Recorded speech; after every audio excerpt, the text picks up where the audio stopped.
gracia. Estamos en Hechos, ¿no? ¿Vamos bien? Vayan abriéndose, vayan yéndose de una vez en su Biblia hasta el libro de Hechos, porque vamos a retomar donde nos estamos quedando.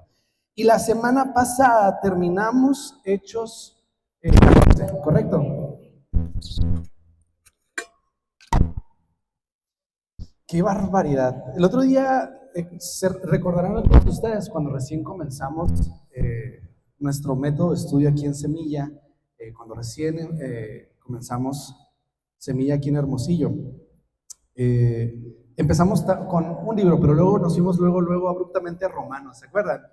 Y Romanos, Gustavo menciona una frase que me encanta, que es, si la Biblia fuera un anillo, el diamante fuera probablemente Romanos, porque condensa muy bien todo y envuelve muy bien el trabajo ministerial. Es como un manual para el misionero que Pablo mismo escribió en testimonio para los que venían detrás de él para compartir el evangelio. Pero también, ahora que hablamos de, ya recordando el Nuevo Testamento, es Mateo, Marcos, Lucas, Juan, que son los hechos de Cristo, en las 4 perspectivas de estos 4 apóstoles, y luego tenemos los hechos de los apóstoles, que ya nos están empezando a platicar cómo se empieza a formar la iglesia que conocemos el día de hoy, la experiencia que nosotros tenemos el día de hoy, cómo llegó el evangelio a nosotros los gentiles. Recordemos rapidito que platicamos el conflicto que empezó a existir entre los que decían que sí, Cristo es el mero mero, y otros que decían no, Cristo no es el mero mero, y otros decían sí, Cristo es el mero mero, pero también esto y esto y esto, y otros que decían no, Cristo es suficiente. Entonces, todas estas piedras y todas estas cosas, todas estas calabazas que tenían que acomodarse en el pick-up, ahorita mira, en Hechos se está haciendo así para que todo caiga en su lugar. Entonces, Hechos 15, estoy bien emocionado porque quiero que quede claro que el centro de Hechos 15, y lo voy a decir desde ahorita, iba a ser la conclusión, pero lo voy a voltear mejor. El centro de Hechos 15 es la gracia. El punto del día de hoy es que Jesús es suficiente, Cristo es suficiente. Ahora, imagínate esto, imagínate que te dicen, Dios ya te perdonó, pero ahora tienes que demostrar que te mereces el perdón. Imagínate que alguien llegara y te dijera eso.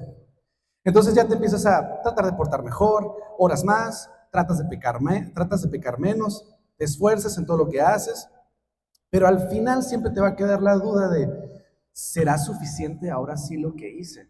Porque sí la regué, o sea, le hice la lucha tanto como pude, pero sí la regué. O sea, no puedo decir que fui como Cristo, pulcro sin mancha y llévenme a la cruz, pues no podría decir eso. Porque la pregunta es hacia ustedes, ¿quiénes de ustedes realmente creen en Jesús como Salvador? Si tienes la duda todavía no pasa nada, pero fíjate esto. En realidad, ¿quiénes de ustedes que creen en Jesús viven todavía como si tuvieran que ganarse el privilegio de creer en Jesús o tuvieran que ganarse la gracia del Señor? Yo más o menos sí, honestamente. Tengo así como este síndrome del impostor que me hace creer que a pesar de que me equivoco, a pesar de que me esfuerzo, en la primera que me equivoco siento que lo perdí todo. Me siento como digno o justo, como para ser juzgado como justo, que es lo que dice la Escritura. Este mismo problema o esta misma incógnita que les estoy presentando en este momento no es de ahorita. Tiene muchísimos años. Estoy hablándoles de más de 2000 años, bueno, casi 2000 años. Y la primera vez que sucedió realmente este conflicto fue en Hechos 15. Así que vamos a empezar, vámonos a Hechos 15, vamos a empezar a leer y vamos a partir de ahí. Tienen que saber, hay mucha gente que les va a decir que Jesús salva, pero también tienes que cumplir ciertas cosas. Jesús salva, pero también tienes que ir a la iglesia todos los domingos. Jesús salva, pero si no haces comunidad no tiene sentido. Quiero que sepan algo, y lo platicamos ayer con los muchachos.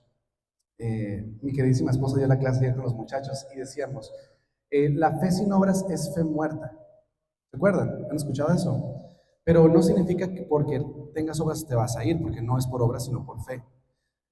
El detalle es que cuando llega el momento de la prueba, y este fue un comentario de uno de los muchachos, porque ahora tenemos las 2 reuniones de los chicos Quiroga y los chicos del Río juntas los sábados. Uno de los chicos Quiroga dijo, es que a la hora de las pruebas es cuando tú tienes que demostrar con tus hechos, o sea, el hecho de que tú sobrepases o te sobrepongas a la prueba, la logres pasar, es el hecho que demuestra que tu fe realmente existe. Porque si tu fe no existiera, no pasas la prueba.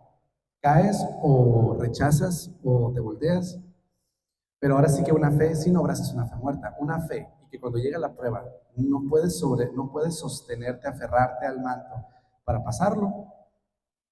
Habla acerca de tu fe. Ahora, no me malinterpretes, te vas a equivocar. Naturalmente nos equivocamos. Se trata de que una fe sin obras, otra vez, si fallé, me levanto, me sacudo y sigo corriendo para perseguir el manto. Sí, el manto me refiero a aferrarnos a Cristo, ¿no? Bueno, suena muy lógico, espiritualoide, que te digan que tienes que cumplir con ciertas reglas o ciertos rituales, pero la verdad es que, y lo van a notar en este capítulo, Cristo vino a hacer todo esto de acercarnos al Padre muchísimo más sencillo que los judíos tenían, que lo que los judíos tenían ya estipulado. Un ejemplo claro de que es por gracia y no por obras. Me encanta este ejemplo. Es el fulano que estaba crucificado enseguida de Jesús, que le dijo, sí, yo creo que sí eres el que dicen que eres, ¿eh? Le dice el fulano, el criminal que estaba crucificado. ¿Y Jesús qué le responde? Pues hoy te voy a ver, al ratito. Ahorita nos vemos. Como en las películas, te doy al otro lado. Este fulano no se bautizó, no testificó, no hizo la oración de salvación, nunca tuvo un llamado al altar. De hecho, vivió una vida completamente de crímenes. Digo, tal vez, ¿no? ¿Quién sabe qué clase de crímenes habrá hecho? ¿Quién sabe qué clase de cosas habrá hecho? No hubo absolutamente ningún proceso o liturgias como, por ejemplo, los católicos tienen la comunión. El bautizo no se bautizó, no fue misionero, no regaló comida en un albergue, nada de eso. Lo único que hizo fue creer y Jesús mismo le confirmó, ahorita nos vemos. Si eso no es prueba suficiente de que realmente es por gracia, no te preocupes, vamos a leer un capítulo completo que lo vale. Vamos, Hechos 15, 1 al 5.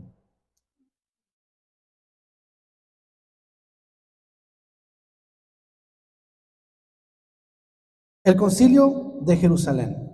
Entonces, algunos que venían de Judea enseñaban a los hermanos, si no se circuncidan conforme al rito de Moisés, no van a poder ser salvos.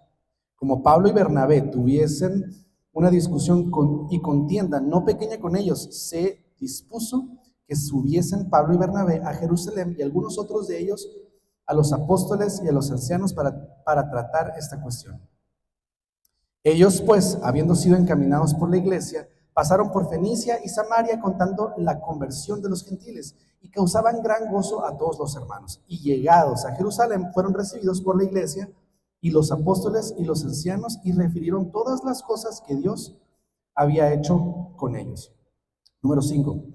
Pero algunos de la secta de los fariseos que habían creído se levantaron diciendo, es necesario circuncidarlos y mandarles que guarden la ley de Moisés. Vamos a detenernos aquí un segundo. ¿Qué es lo que está pasando? Aquí está empezando a suceder la primera distorsión del evangelio. Algunos que dicen, sí, o sea, Simón, Cristo es el mero mero, pero tienes que circuncidarte. ¿Cómo no te vas a circuncidar? Yo creo que lo dijo con coraje el fariseo, porque como tenía toda su línea y todos sus papás y abuelos circuncidándose a fuerzas, y que le salieran con que, ¿cómo que ya no? Digo yo, ¿no? Yo me agüitara. Se empieza a instruccionar el evangelio. Algunas personas decían, tienes que cumplir la ley de Moisés y aparte creer en Jesús, como si fuera una regla añadida, el creer y aceptar a Jesús. O había otros que decían que no, Jesús es suficiente. Pablo y Bernabé decían, es que, ¿cómo me vas a decir que no es suficiente? Venimos de nuestros viajes misioneros y acabamos de ver el testimonio de las gentes que están recibiendo y están siendo bautizadas en el Espíritu Santo, así como nosotros que somos judíos fuimos bautizados, no sé si se acuerdan en Hechos 2 y 3 y 4 que estábamos hablando de los bautizos del Espíritu Santo. ¿Se acuerdan de eso? Que aparece en la lengua como de fuego y empiezan a hablar en lenguas, en otros idiomas. Y luego otro derramamiento del Espíritu Santo en el que todos se ponen de acuerdo y venden sus cosas, traen el dinero y lo reparten a la necesidad de la gente que se quedó para seguir escuchando. Bueno, si no se circuncidan conforme a la ley de Moisés, no van a poder salvos. Esto es, no nomás es grave, pero también es un poquito incorrecto, porque a pesar de que estos fariseos con los que tuvieron el concilio no estaban negando a Cristo, fíjate, lo leímos ahorita. Eh, mm, mm, mm, mm,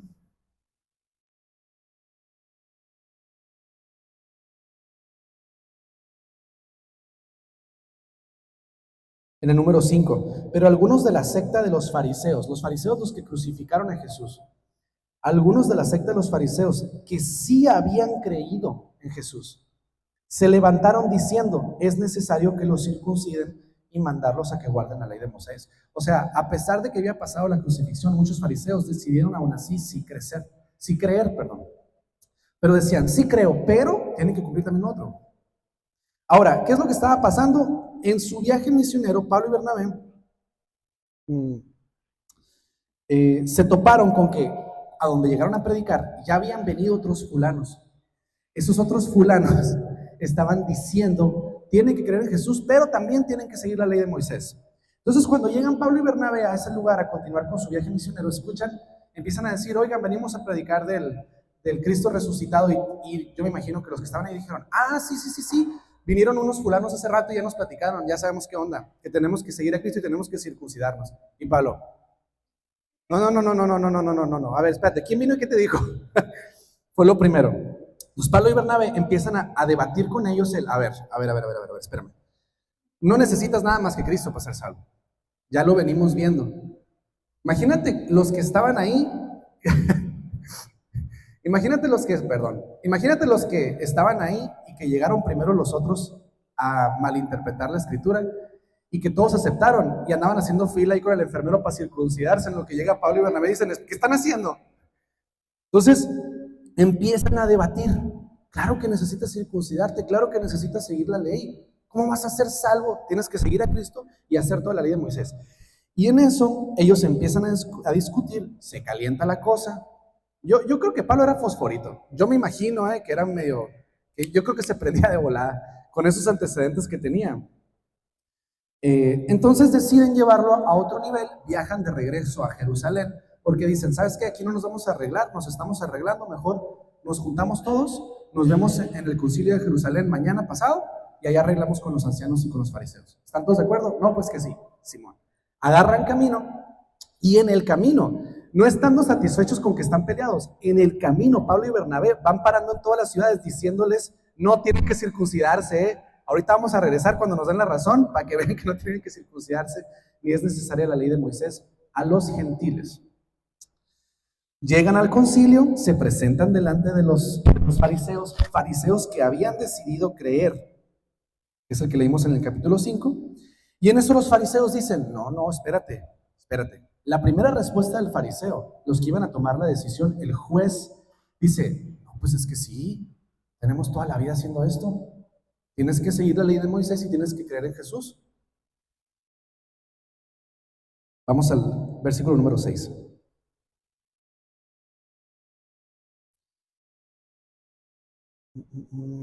Y se reunieron los apóstoles y los ancianos para conocer de este asunto.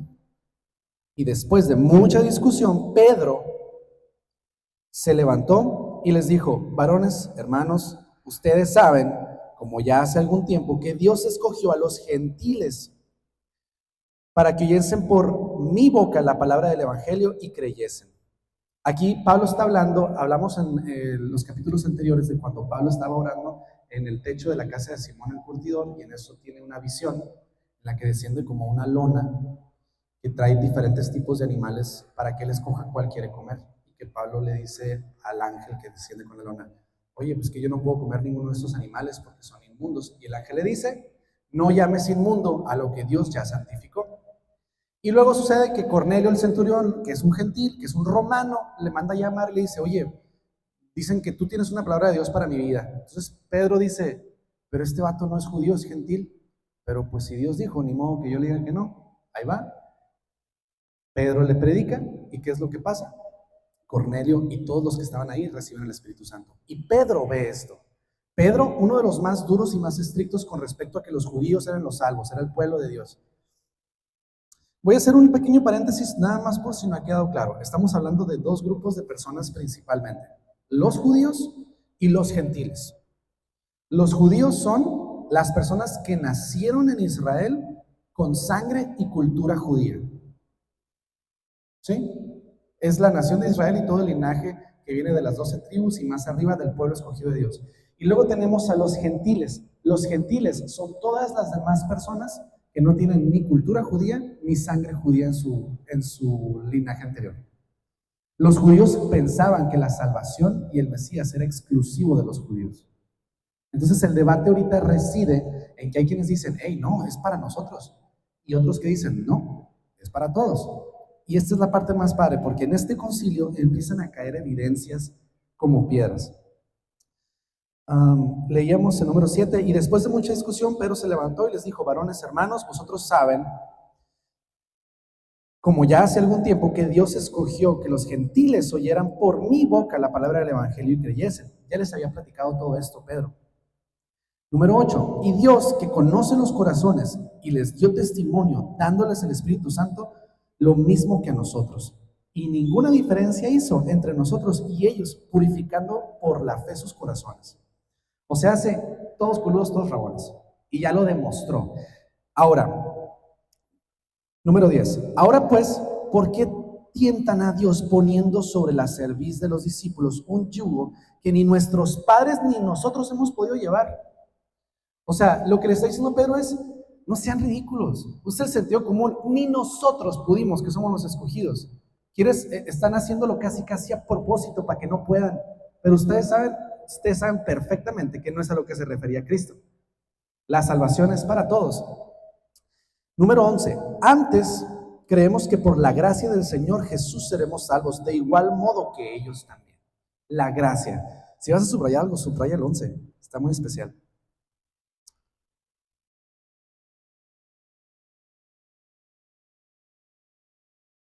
Ahí les va el 12. La primera evidencia, y este me fascina. Entonces, toda la multitud se calló y oyeron a Bernabé y a Pablo. Acuérdense, todo este concilio se hizo porque Pablo y Bernabé se estaban peleando en alguna parte del desierto de Judea. Entonces llegan, Pedro testifica, dice, hey, yo ya les platiqué todo lo que pasó con Cornelio, romano, gentil, y recibió y fue bautizado en el Espíritu Santo. Entonces toda la multitud, número 12, se calló y oyeron a Bernabé y a Pablo que contaban cuán grandes señales y maravillas había hecho Dios por medio de ellos entre los gentiles.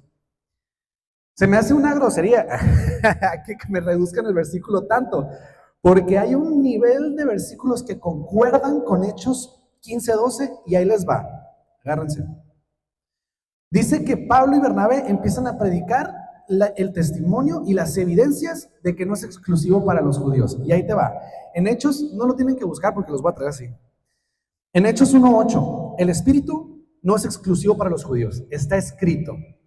Y el que lo rechace, entonces Hechos 8:1. Eso los dejo de tarea. Me encanta la frase, lo dijo Gustavo una vez que estábamos cenando. Si tú no haces Hechos 1:8, entonces te va a caer encima Hechos 8:1. Eso los dejo de tarea. Hechos 2:17 al 18, Pedro cita a Joel y la visión global.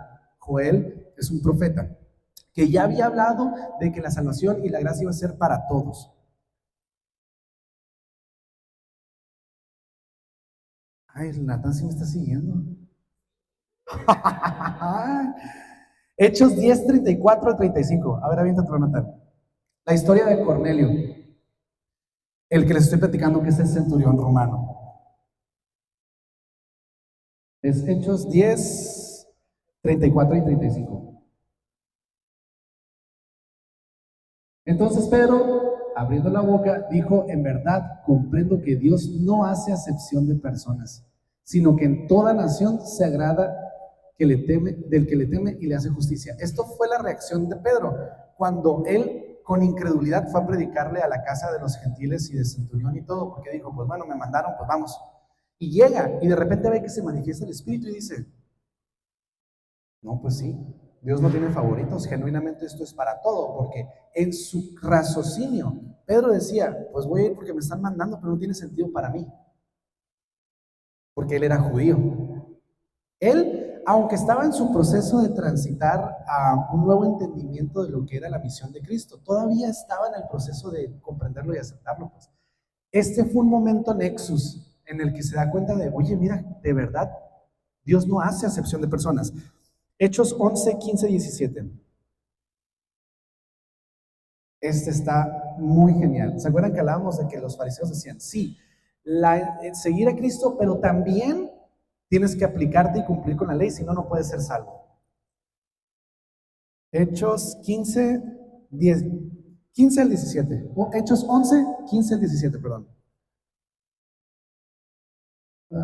Y cuando comencé a hablar, cayó el Espíritu, no alcanzo a leer, el Espíritu Santo sobre ellos también, gracias, como sobre nosotros al principio. Entonces me acordé de lo dicho por el Señor cuando dijo: Juan ciertamente bautizó en agua, mas vosotros seréis bautizados en el Espíritu Santo.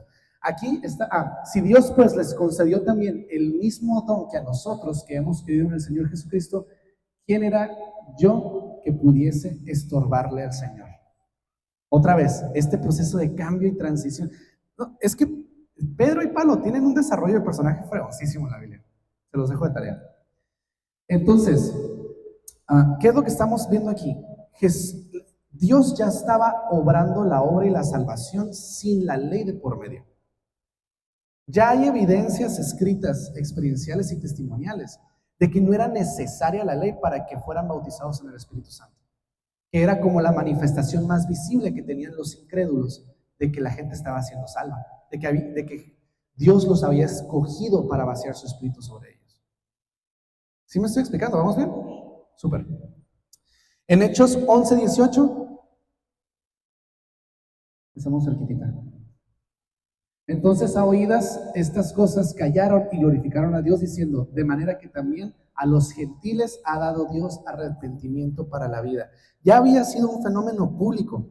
Ahora, estamos hablando de lo que está pasando después de Cristo, o sea, después de la crucifixión de Cristo. Natán, llévanos a Génesis 15, 6.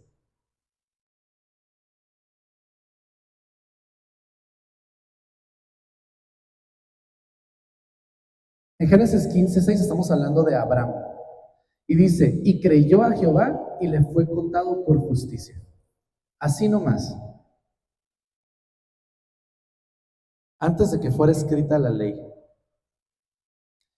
ya el Señor estaba actuando sin la ley de por medio.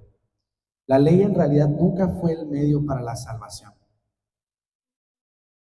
Un último, Natán, Hechos 14, 3.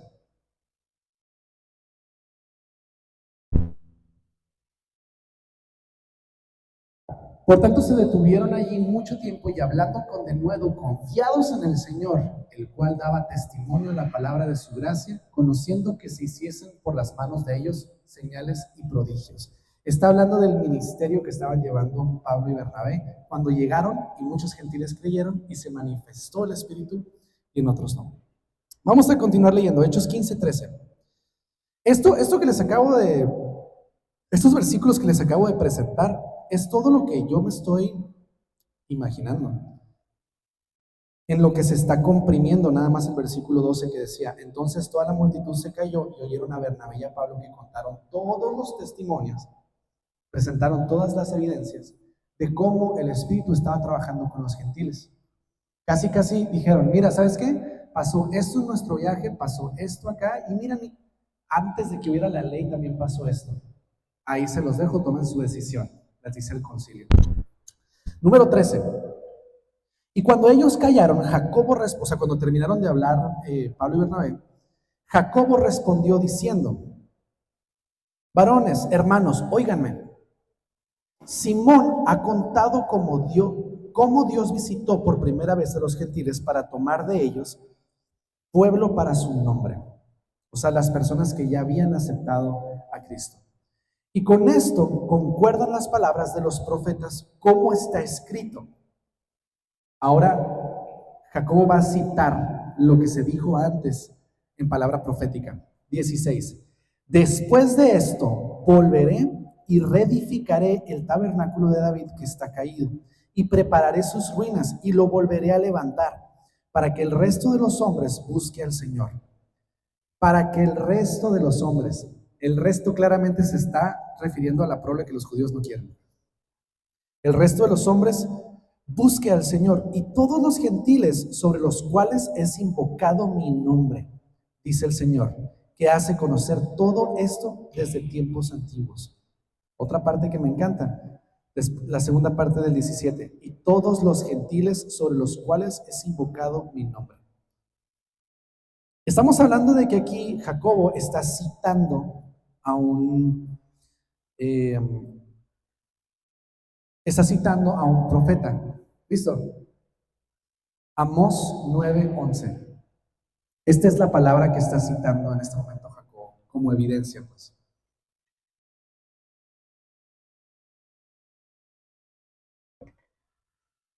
¿Cuándo fue la última vez que lo llevaron a Amós? En aquel día yo levantaré el tabernáculo caído de David y cerraré sus portillos y levantaré sus ruinas y lo edificaré en el tiempo pasado. ¿El que sigue?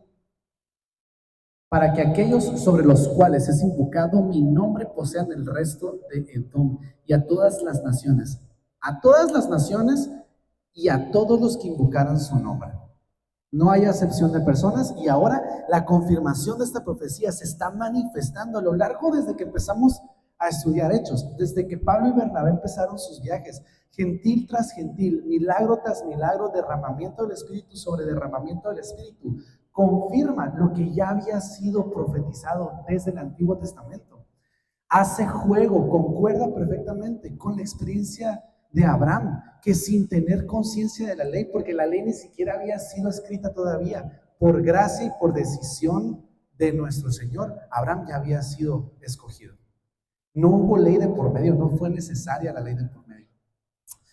Vamos a continuar en Hechos 15, vamos en él.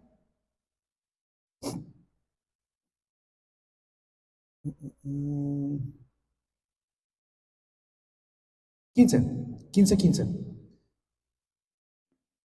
Y con esto concuerdan las palabras de los profetas como está escrito: después de esto volveré a reedificar el tabernáculo de David que está caído y prepararé sus ruinas y lo volveré a levantar para que el resto de los hombres busque al Señor y todos los gentiles sobre los cuales es invocado mi nombre. Dice el Señor, que hace conocer todo esto desde tiempos antiguos. Es lo que cita Jacobo del libro de Amós que leímos ahorita. 19. Por lo cual, yo juzgo que no se inquiete a los gentiles que se convierten a Dios, sino que se les escriba que se aparten de las contaminaciones de los ídolos, de la fornicación, del ahogado y de sangre. 21. Porque Moisés desde tiempos antiguos, bueno, pausa, antes de eso, nótese que en el 20 siguen aferrados a esta gente a querer poner condiciones.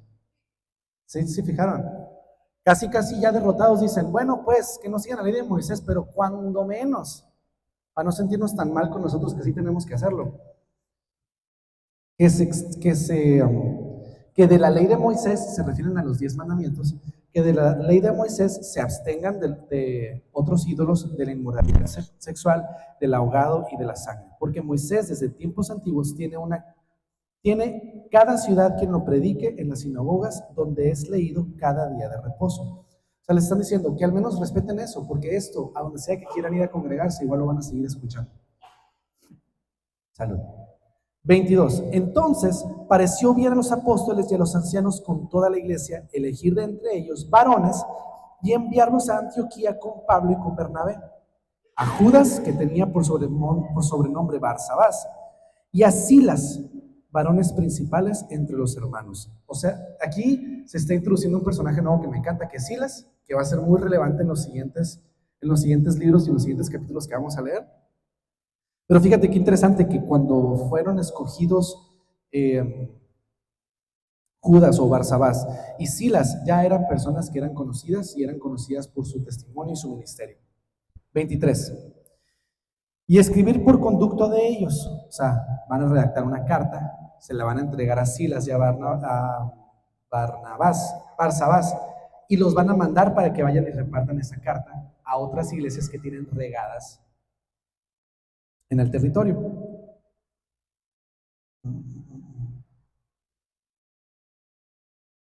¿Me quedé? Sí. Varones principales entre los hermanos y escribir por conducto de ellos, 2 puntos. Los apóstoles y los ancianos y los hermanos, a los hermanos de entre los gentiles que están en Antioquía, en Siria y en Cilicia. Salud. Salutaciones. Por cuanto hemos oído que algunos que han salido de nosotros, a los cuales no les dimos orden, os han inquietado con palabras, perturbando vuestras almas, a circuncidarlos y guardar la ley.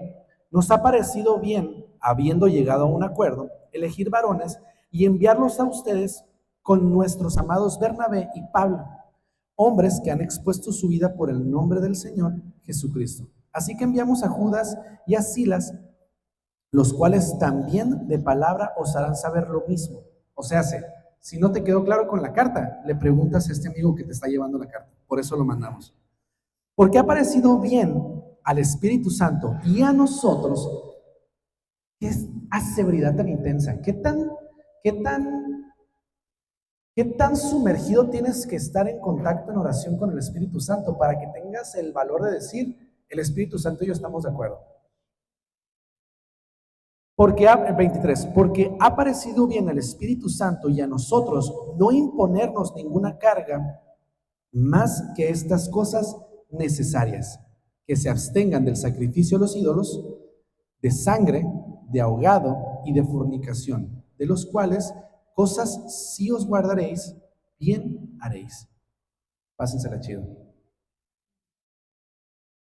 Esta carta que tenemos aquí es el resumen de la minuta del pleitero que probablemente duró horas en Jerusalén en el concilio. Imagínense a Pablo queriendo platicar lo que pasó en el primer viaje a Antioquía y luego a Bernabé queriendo decir, sí, yo vi eso también. Y luego que dice allá a Jacobo, oigan, y también yo me acuerdo que esto y ahí. Y los fariseos diciendo, pero tenemos tanto tiempo haciéndolo así. ¿Cómo así nomás de un día para otro? No me imagino qué postura habrán tenido. Pero hay un meme padrísimo donde viene un señor en un caballo a todo lo que da con la carta. Viene con un periódico en la mano. Y dice Judas y Silas que vienen en friega para que dejen de circuncidar a la gente en las iglesias repartidas en el territorio. No es tan chistoso si lo tengo que explicar. ¿Qué es lo que está pasando aquí? Las normativas que finalmente decidieron poner, lo que quedó al final en el juicio de, ok, al menos que, está bien, no se circunciden, no festejen fulanita cosa, no hagan fulanita cosa, pero que se abstengan de adorar a otros ídolos, o sea, el Señor tu Dios es el único Dios. Número 2, que se abstengan de los sacrificios a otros ídolos. Aquí hay un tema muy interesante, que es que cuando dice que se abstengan de las ofrendas a otros ídolos, menciona los sacrificios de sangre, los sacrificios de ahorcamiento y los sacrificios sexuales. Antes, en la cultura fusionada de los judíos con la cultura griega, sobre todo por introducción de la cultura griega, había ciertas condiciones o ciertas situaciones sexuales que eran ofrendadas a los dioses paganos. Entonces está hablando todavía del celo que es de guardarte a el Señor tu Dios si decidiste creer en Cristo.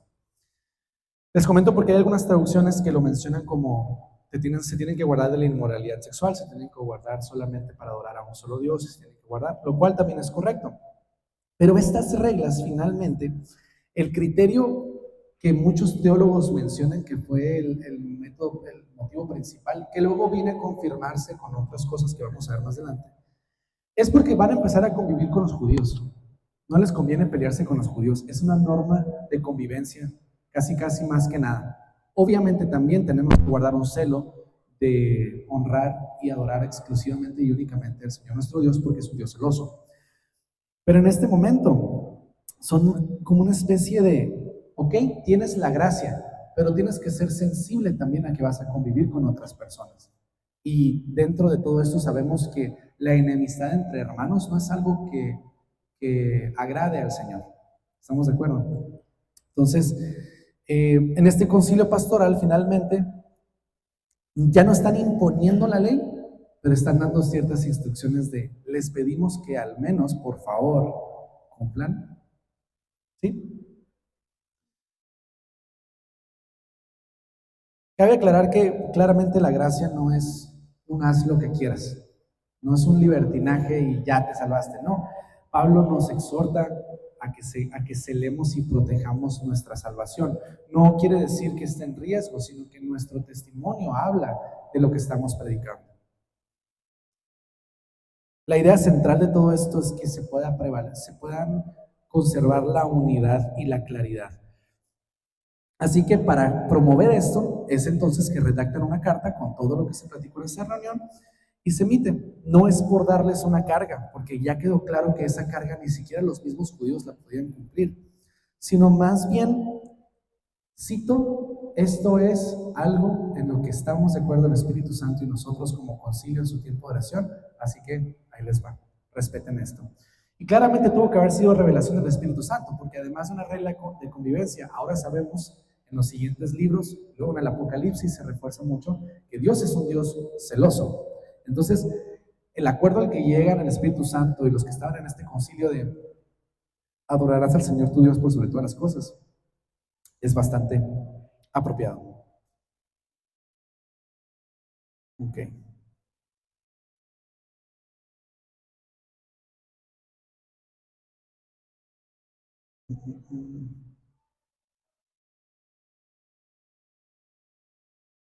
Número 30. Así pues, los que fueron enviados descendieron a Antioquía y reuniendo a la congregación entregaron la carta, habiendo leído la cual se regocijaron por la consolación. Perdón. Y Judas y Silas, como ellos también eran profetas, consolaron y confirmaron a los hermanos con abundancia de palabras. No perdonaron ni un detalle. No, llegaron con la carta y con el chisme. Vean lo que pasó en Jerusalén, en el concilio. Y pasando algún tiempo allí, número 33, fueron despedidos en paz por los hermanos para volver a aquellos que les habían enviado. Mas a Silas le pareció bien el quedarse allí. Pablo y Bernabé continuaron en Antioquía enseñando la palabra del Señor y anunciando el Evangelio con otras muchas personas. Obviamente con estas nuevas actualizaciones, ¿no? A las que se llegó el concilio.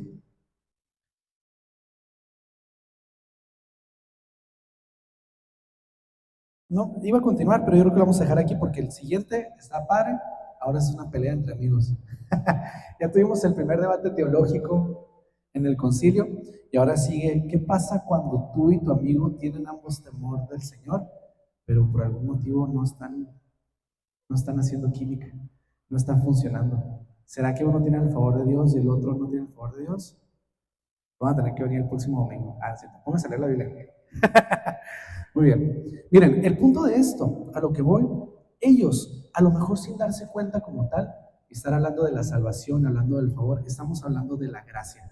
Porque la postura que están exponiendo Pablo y Bernabé es, Jesús es suficiente, fuimos salvados por gracia, no es necesaria la ley. Y presentan toda esta bola de evidencias actuales vivenciales de ellos durante su testimonio, durante su ministerio y también anteriores desde los tiempos proféticos, después de la ley y también anteriores en tiempos inclusive antes de la ley. La ley nunca fue el medio de la salvación, el medio de la salvación es Cristo.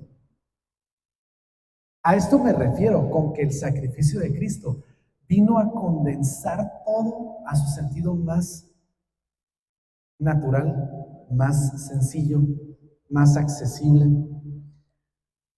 La crucifixión de Cristo es la manifestación máxima del amor que Dios tiene por nosotros. No hay, y este tema lo podríamos hablar de tantos aspectos, de tantas vertientes, de tantos ángulos, pero la razón por la cual Cristo estuvo aquí, la razón por la cual hace poco platicábamos, estamos muy acostumbrados a escuchar Jesús es el camino, Jesús es la vida y Jesús es la verdad. Pero ¿qué significa eso?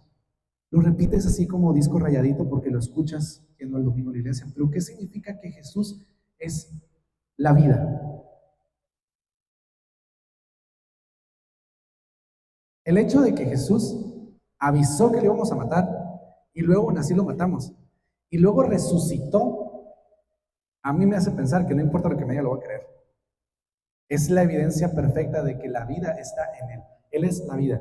Y cuando hablamos del camino, y cuando Jesús dice, nadie va a venir al Padre si no es por medio de mí, toda la ley que existía antes, toda la liturgia, todas las ceremonias, todas las cosas, ahora se reducen a lo más sencillo, que es caminar sobre los pies de Cristo, caminar el camino que caminó Cristo, tratar de ser imitadores de Cristo. Y Pablo lo repite repetidas veces.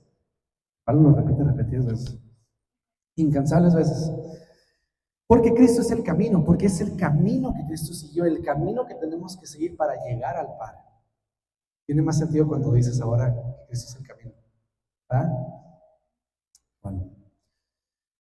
Y la verdad, ya les dije, si alguien me dice que lo vamos a matar y que va a resucitar, la verdad no le voy a creer, pero si resucita, le voy a creer lo que sea que diga a partir de ahí. Entonces, el punto de todo esto es que, ¿qué sentido tendría el sacrificio de Cristo? El sacrificio de una persona que no cometió pecado, que estaba completamente limpia. ¿Qué sentido tendría el sacrificio de Cristo si tenemos que aceptar el sacrificio más otras cosas? Ya no sería gracia. La gracia es gracia porque Dios decide darla cuando Él decide darla y decidió dártela. En el momento en el que tú decidiste creer y aceptar a Cristo, ya tienes esa gracia. Si tú tuvieras que aceptar la gracia, pero para tener la gracia tienes que cumplir con requisitos, ya no es gracia. ¿Tiene sentido?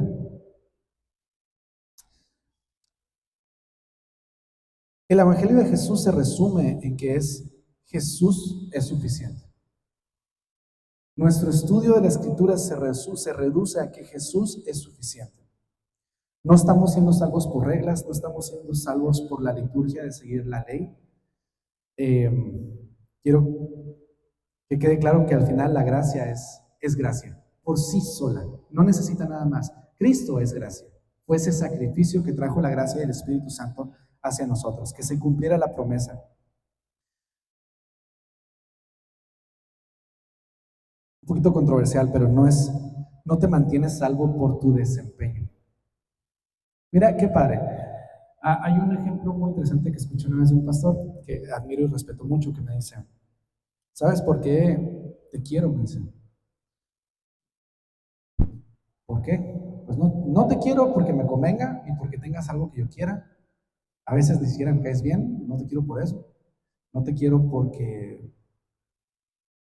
X, que, lo que sea. Me dice, te quiero porque yo decidí quererte, yo decidí adoptarte. Es una persona que me mentoreó mucho. Me dice, yo te decidí adoptar, yo decidí enseñarte. Es porque yo quise. Te lo di como un regalo que yo quise darte este cariño y esta atención. ¿Y sabes qué es lo más fabuloso de eso? Que como no hiciste absolutamente nada para ganártelo, está muy difícil que hagas algo para perderlo. Si no lo ganaste por obras, está muy complicado que lo pierdas por obras. Y esta es como la mecánica principal en la cual trabaja Dios con nosotros.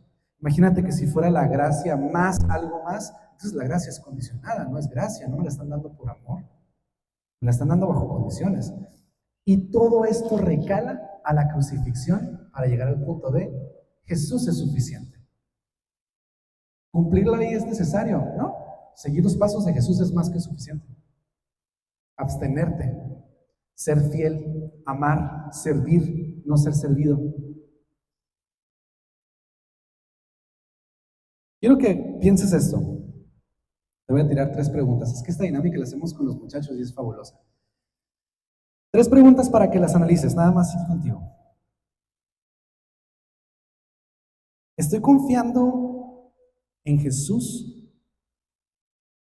o estoy confiando en lo que yo hago para merecerme la gracia de Jesús? Porque si estás confiando en la gracia, si estás confiando, perdón, en lo que tú estás haciendo para ganarte la gracia,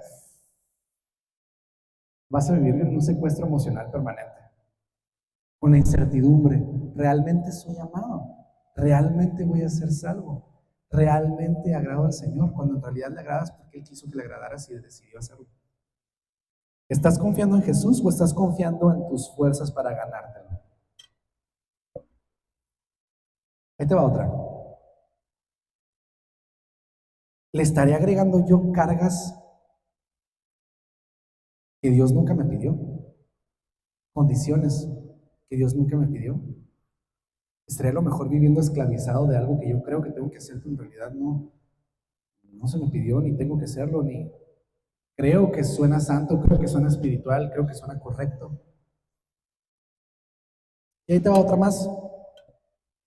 ¿Será que a lo mejor también le estoy exigiendo a otros algo que ni siquiera yo puedo cumplir?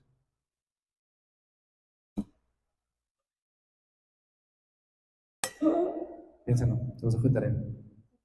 Ahora, miren, al final del día, la palabra es algo vivo, es algo eficaz y sobre todo es algo vigente. El Señor fue, es y va a seguir siendo. Y sus palabras son para siempre. Por eso es que hoy en nuestro día a día recale en nosotros regresar a lo más básico del Evangelio y del amor de Cristo, que es descansar en su gracia. La culpa es una brújula de parte del Espíritu Santo que te ayuda a darte cuenta cuando estás metiendo la pata. Pero en realidad somos libres de condenación, porque sabemos que vamos a pecar, pero sabemos que ese pecado ya fue pagado. El punto es no vivir nosotros enamorados y aferrados a ese pecado, porque entonces estamos rechazando la gracia al preferir el pecado. ¿Está mal que te equivoques? No, claro que no. Te puedes equivocar, puede suceder. Lo que está mal es que quieras tú permanecer en ese error. Es importante que filtren lo que escuchan. La palabra es muy clara, es muy contundente. Tuvieron todo un debate político, judicial, no sé cómo. No me imagino la escena, yo me la imagino como una corte, ¿no? Como en las películas así. Y que dicen, se tienen que circuncidar y Pablo, ¡objeción! Y presenta el caso, ¿no? Algo así me lo imagino yo porque soy un niñote.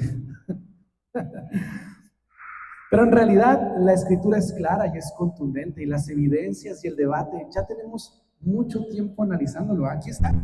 Hay que tener la paciencia para filtrarlo. Y al final, un consejo para nosotros como cristianos: no pongamos cargas en nuestros hermanos que a lo mejor no comprendemos o ni siquiera tienen que cargar o ni siquiera nosotros podemos cumplir. Y también tengamos la sensatez, la sensibilidad y el amor a nuestro prójimo de saber respetar. Digo, claro, incomodando el pecado, pero saber vivir en convivencia. Acuérdense que los judíos en su entendimiento del momento, las reglas que pusieron en la carta era porque pues, van a convivir con judíos, me van a terminar tumbando la iglesia porque se van a estar peleando ahí. Entonces nos dijeron en el concilio, vamos a poner un punto medio. Eso mismo nos toca a nosotros el día de hoy. Por eso hay pastores que tenemos detrás de nosotros, Gustavo, Claudia, hay personas, ancianos en la fe que están aquí, que oran por ustedes, que oramos juntos, unos por otros en cada reunión, porque tenemos que velar por esa comunidad que tenemos, porque sabemos que somos diferentes, pero fuimos llamados al servicio el uno por los otros y al amor al uno por los otros. Así que, bueno, ¿qué les parece si oramos? ¿Sí? Bueno. Señor, gracias por este tiempo. Gracias porque eres bueno, gracias porque eres justo, Señor. Gracias porque tu palabra es eficaz, eficiente, es perfecta en el momento. Es como un dardo que lo tiras y siempre da en el blanco, Señor. Gracias por la porción del día de hoy. Hoy oramos porque esta palabra caiga en nuestro corazón y que caiga en nuestro corazón en una tierra fértil, Señor. Que esa semilla crezca de su fruto a su tiempo. Y cuando ese fruto florezca, Señor, nosotros podamos tomarlo y podamos tener el privilegio de compartir ese fruto con nuestro hermano y continuar. Que podamos hacer comunidad, Señor. Líbranos de añadir cargas donde tú diste libertad, Señor. Líbranos de ser piedra de tropiezo y redarguye en nuestro corazón, Señor, nuestro pecado, que a veces sin querer arrastramos hacia nuestros hermanos. Enséñanos a vivir conforme a tu gracia y enséñanos a reflejarla, Señor. Enséñanos a amar a nuestro prójimo como tú nos has amado. Y gracias, Señor, porque no nos pediste perfección para aceptarnos, sino que nos ofreciste la gracia de Cristo, Señor, cuando tú sabías que nosotros no podíamos. Te damos gracias por este tiempo, Señor.